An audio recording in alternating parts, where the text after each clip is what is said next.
पिछले वीडियो में हम लोगों ने वाटर यूनिट स्टार्ट की थी जिसमें सोर्स ऑफ वाटर मैंने पढ़ा दिए हैं। इसके बाद हम हार्डनेस ऑफ वाटर पढ़ने वाले हैं। तो हार्डनेस ऑफ वाटर में हम देखते हैं कि अगर हम लोग इंजीनियरिंग पर्सपेक्टिव से देखें तो दो तरह का वाटर होता है। एक सॉफ्ट वाटर जिसे कहते हैं और दूसरा हार्ड वाटर। देखिए, सॉफ्ट वाटर जनरली ऐसा पानी होता है जिसके अंदर कोई भी सॉल्ट डिजोल्व नहीं होता और ऐसा पानी साबुन के साथ आसानी से झाग देता है ना। तो जो इजीली लेदर फॉर्म करे सोप के साथ में जो वाटर, तो उसे हम सॉफ्ट वाटर कहेंगे। लेकिन अगर पुअर लेदरिंग करता है सोप के साथ तो ऐसे वाटर को हम हार्ड वाटर कहते हैं। तो water hardness refers to the presence of dissolved salt. ठीक है, हार्डनेस जो है वाटर की वो कुछ सॉल्ट्स के कारण इसके अंदर आती है और ये मेनली जो सॉल्ट है वो कैल्शियम और मैग्नीशियम के सॉल्ट्स होते हैं। तो यदि पानी के अंदर कैल्शियम और मैग्नीशियम के सॉल्ट डिजोल्व है तो ऐसा पानी हार्ड वाटर होगा। अच्छा, हार्ड वाटर हो जाने से क्या प्रॉब्लम्स होगी? तो ऐसे पानी का इस्तेमाल जो है इंडस्ट्रीज़ में और डोमेस्टिक यूज़ में नहीं किया जाता या इससे कई सारे कॉम्प्लिकेशंस होते हैं। जैसे कि इंडस्ट्री में हम देखें तो इंडस्ट्री में पानी को जब गर्म किया जाता है तो एक टैंक में लेकर के इसे गर्म करते हैं। उस टैंक को बॉयलर कहते हैं। तो बॉयलर के अंदर जब पानी गर्म होता है तो पानी के इवेपोरेशन के बाद में इन सॉल्ट का डिपोजिशन उसकी वाल के ऊपर हो जाता है। इसके कारण बॉयलर के फटने का भय रहता है। तो इस तरह से इंडस्ट्री के अंदर ये हार्ड वाटर कॉम्प्लिकेशंस करता है। साथ में कुछ डोमेस्टिक यूज़ में भी हार्ड वाटर बुरा होता है। जैसे कि हार्ड वाटर के साथ में साबुन आसानी से झाग नहीं बनाती है। इसके कारण साबुन का जो है वो अधिक व्यय होता है। इसके अलावा अगर हम हार्ड वाटर को दूध में मिलाएं तो वो दूध भी फट जाता है। ठीक है, गर्म करने पर वो दूध फट जाता है। और इसी तरह से यदि हम हार्ड वाटर के साथ दाल को उबालें तो दाल भी देरी से गलती है। दाल और चावल ये देरी से उबलते हैं, देरी से पकते हैं। तो ये हार्ड वाटर हो गया। आगे हम बढ़ते हैं, हम आगे देखते हैं टाइप ऑफ हार्डनेस को। तो जो हार्डनेस है वाटर की वो दो टाइप की होती है। सबसे पहला टेम्परेरी हार्डनेस। पहली कौन सी हार्डनेस होती है? Temporary hardness. वाटर की ऐसी हार्डनेस जिसे उबालकर इजीली रिमूव किया जा सके। वाटर की ऐसी हार्डनेस जिसे उबालकर इजीली रिमूव किया जा सके टेम्परेरी हार्डनेस कहलाती है। ठीक है, ये क्यों होती है? ये कैल्शियम और मैग्नीशियम के बाइकार्बोनेट्स के कारण होती है। ध्यान दें, जिन मेटल्स के साथ HCO3- जुड़ा हो इन्हें हम बाइकार्बोनेट कहते हैं। इस रेडिकल को, इस मूलक को बाइकार्बोनेट कहा जाता है। तो यदि ये कैल्शियम के साथ जुड़ा हुआ है, कैल्शियम HCO3-, ठीक है, अब माइनस नहीं लगाएंगे, यहाँ पर हम ट्वाइस इसकी वैलेंसी को लिख देंगे, कैल्शियम की वैलेंसी को लिख देंगे। तो CaHCO3 ट्वाइस, ये क्या है? Calcium bicarbonate. सिमिलरली अगर ये मैग्नीशियम के साथ जुड़ा हुआ है तो MgHCO3 ट्वाइस, ये क्या कहलाएगा? Magnesium bicarbonate. तो कैल्शियम और मैग्नीशियम बाइकार्बोनेट्स के कारण पानी के अंदर टेम्परेरी हार्डनेस होती है, अस्थायी कठोरता होती है।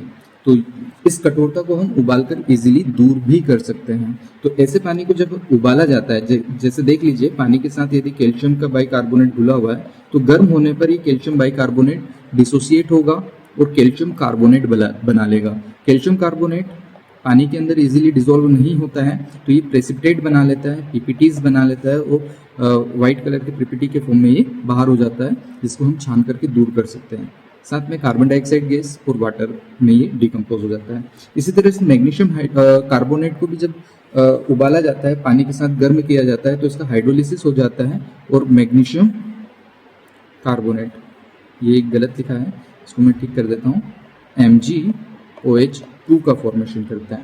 MgOH2 भी पानी के साथ डिजोल्व नहीं होता है और ये डिपॉजिट हो जाता है नीचे की तरफ। आगे बढ़ते हैं, फिर हम देखते हैं परमानेंट हार्डनेस।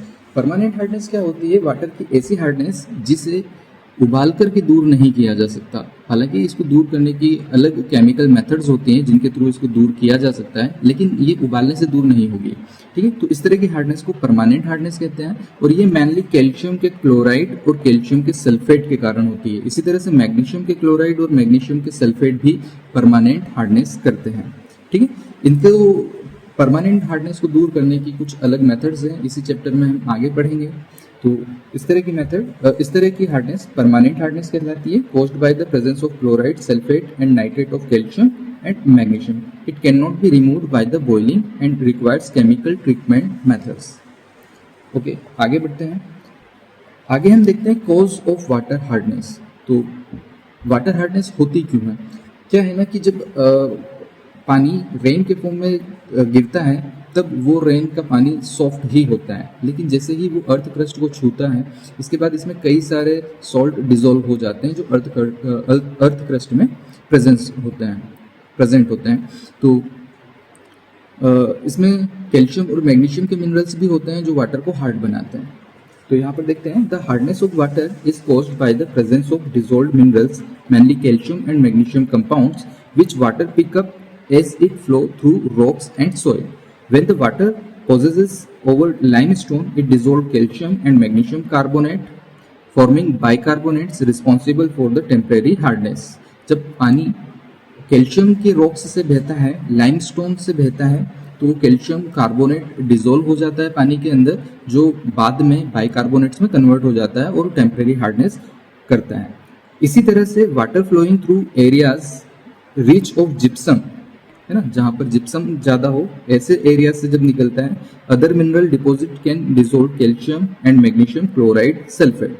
ये क्लोराइड, सल्फेट और नाइट्रेट भी इसके अंदर डिसॉल्व कर लेता है ना, जिसके कारण ये टेम्परेरी हार्डनेस करता है, लीडिंग टू परमानेंट हार्डनेस करता है। This process is natural and depends on the geology of the region. तो ध्यान दें, यहाँ पर हार्डनेस करने वाले सॉल्ट्स कौन से हैं, एक बार आप अच्छे से ध्यान रखना। तो यहाँ पर हार्डनेस शो करने वाले 6 तरह के सॉल्ट हैं। कैल्शियम बाइकार्बोनेट, जो हमने टेम्परेरी हार्डनेस में पढ़ा है, कैल्शियम के क्लोराइड और कैल्शियम के सल्फेट, ये 3 सॉल्ट कैल्शियम के हैं। इसी तरह से मैग्नीशियम का बाइकार्बोनेट, मैग्नीशियम का क्लोराइड और मैग्नीशियम का सल्फेट, ये 3 सॉल्ट मैग्नीशियम के हैं। टोटल 6 सॉल्ट होते हैं जिसके कारण हार्डनेस होती है। इनमें भी ये जो 2 सॉल्ट हैं, कैल्शियम बाइकार्बोनेट और मैग्नीशियम बाइकार्बोनेट, ये टेम्परेरी हार्डनेस शो करते हैं, वाइल ये जो 4 सॉल्ट्स हैं ये परमानेंट हार्डनेस शो करते हैं। ठीक है, तो कॉज आपको समझ आया होगा कि पानी जब अलग अलग जियोलॉजिकल रीजन से बहता है तो उसमें कैल्शियम और जिप्सम से मैग्नीशियम के सॉल्ट डिसॉल्व हो जाते हैं और जिसके कारण ये हार्डनेस होती है, टेम्परेरी और परमानेंट टाइप की। आगे बढ़ते हैं। अब हम देखते हैं कि साबुन का इस हार्ड वाटर के साथ क्या लेना देना है। साबुन आसानी से झाग क्यों नहीं बनाती है इस हार्ड वाटर के साथ? तो समझिए, पहले हम समझते हैं कि साबुन क्या होता है। साबुन जो है वो हेवी फैटी एसिड के सोडियम या फिर पोटेशियम एस्टर्स होते हैं। तो देखिए यहाँ पर मैंने एक एग्जांपल लिया है जिसमें कोई साबुन है जिसमें सोडियम है, ये सोडियम का एस्टर है। इस फंक्शनल ग्रुप को COO को हम एस्टर कहते हैं, और ये जो है एक हेवी फैटी एसिड है ना, स्टेरिक एसिड, उसका ये सोडियम एस्टर है, इसको हम सोप कह रहे हैं। ठीक है, तो जब साबुन को हार्ड वाटर के साथ डिसॉल्व किया जाता है तो उसमें उपस्थित कैल्शियम और मैग्नीशियम आयंस यहाँ पर सोडियम आयन को रिप्लेस कर देते हैं। तो ऐसे 2 मॉलिक्यूल ऑफ सोडियम स्टीरेट के यहाँ पर सोडियम को रिप्लेस कर दिया और कैल्शियम के साथ ऐड हो गया। ध्यान दें, कैल्शियम की वैलेंसी क्योंकि 2 है और सोडियम की वैलेंसी 1 है, तो 2 सोडियम के रिप्लेसमेंट में 1 कैल्शियम जुड़ता है। ठीक है, तो यहाँ पर 2 मॉलिक्यूल साबुन के इस तरह से आपस में कंबाइंड हो जाते हैं कैल्शियम के साथ, और ये साबुन, ये जो बनता है ये व्हाइट कलर का प्रेसिपिटेट बनाता है, व्हाइट PPT। ये पानी के साथ डिसॉल्व नहीं होता, इसलिए इस व्हाइट प्रेसिपिटेट बन जाने के कारण ही साबुन आसानी से झाग नहीं बनाता है। The poor lathering of soap with hard water is due to the reaction between the soap and the calcium and magnesium ions present in the hard water. These ions react with the fatty acid in soap to form insoluble precipitates called scum. इनको हम scum कहते हैं। Instead of producing lather the reaction can be represented as, जैसे reaction मैंने आपको पहले बताई उस तरह से हम इस रिएक्शन को रिप्रेजेंट करेंगे। तो ये सब कुछ था हार्डनेस के बारे में। आई होप आपको वीडियो समझ में आया होगा, इन्फॉर्मेटिव लगा होगा। तो आज की वीडियो में इतना ही, धन्यवाद।